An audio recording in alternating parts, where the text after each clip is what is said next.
వర్షానికి ఇల్లు కూలిపోయే పరిస్థితి వచ్చినా ఇందిరమ్మ ఇల్లు ఇవ్వలేదని కూలీ రైతు ఆవేదన.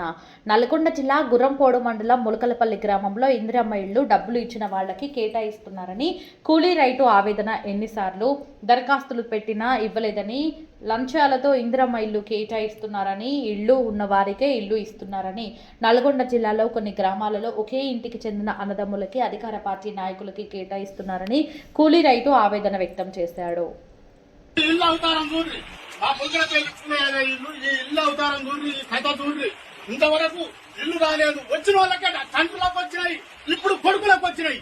ఇల్లు మా ములకపల్లి లోపల చూసుకోరి, వచ్చి చూసుకోరి, చెక్కింగ్ చేయరి. మా ఊళ్ళో రాజకీయం వల్ల వ్యవహారం చేయరు కావచ్చు.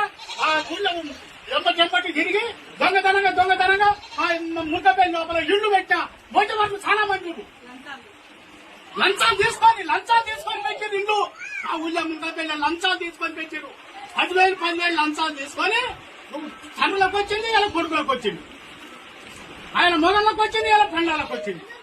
చూసుకొని సెకండ్ జైలు వచ్చి చూద్దాం, ఇల్లు మొత్తం చూసుకొని బియ్యం కార్డు ఫస్ట్ రాకుండా ఇల్లు వచ్చినాక నిన్న వచ్చిన బియ్యం కార్డు